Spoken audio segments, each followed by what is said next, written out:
مددگار وہ پہلا صحابی، وہ پہلا مددگار وہ پہلا صحابی، نبی نے جسے ہر قدم پر دعا دی۔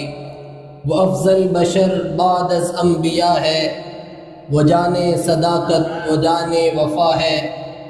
فرشتے اسی کی اداؤں پہ عاشق، اسی کی نمازوں دعاؤں پہ عاشق۔ وہ افضل بشر بعد از انبیاء ہے، وہ پہلا مددگار وہ پہلا صحابی۔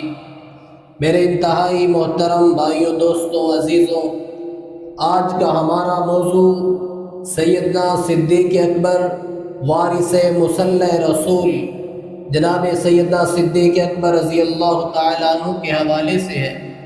22 جمادی الثانی آپ کا یوم وفات ہے۔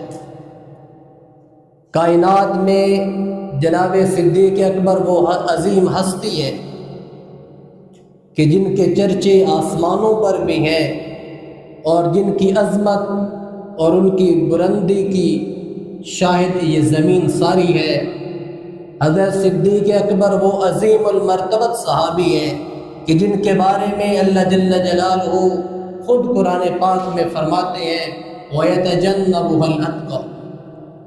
ایک تعریف جو لوگ کریں، ایک تعریف جو انسان کریں، ایک تعریف جو کوئی محدث کرے، کوئی مفکر کرے، کوئی تابعی اور مجتہد کرے، ایک وہ تعریف جو خالق کائنات کرے۔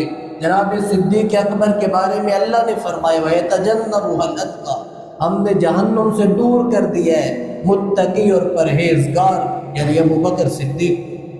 ایسا تقویٰ کہ اللہ کے نبی فرما رہے ہیں کہ ابو بکر آسمانوں سے اللہ تجھے سلام پیش کر رہے۔ یا رسول اللہ، ابو بکر کا نام لیا؟ اللہ کے نبی نے فرمایا ہاں ابو بکر، اللہ نے تیرا نام لیا اور کہا ہے کہ ابو بکر کو سلام۔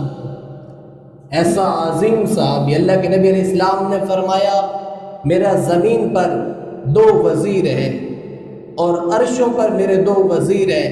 یا رسول اللہ، زمین کے وزیر کون ہیں؟ آپ نے فرمایا ابو بکر اور عمر۔ اور یا رسول اللہ، عرشوں پر؟ فرمایا جبرائیل اور میکائیل عرشوں پر میرے وزیر ہیں۔ اور فرمایا ابو بکر اور عمر جو بھی رائے دیں میں محمد اس کے خلاف کبھی نہیں جاتا، جو بھی مشورہ ابو بکر اور عمر دیں میں اس کے خلاف کبھی نہ جاؤں۔ پھر فرمایا اللہ کے نبی صلی اللہ علیہ وسلم نے فرمایا ابو بکر صدیق رضی اللہ تعالی عنہ کے قرضے اسلام پر تا قیامت باقی رہے۔ عائشہ فرماتی میں نے دیکھا نا آسمان پہ بہت ستارے ہیں، تو میں نے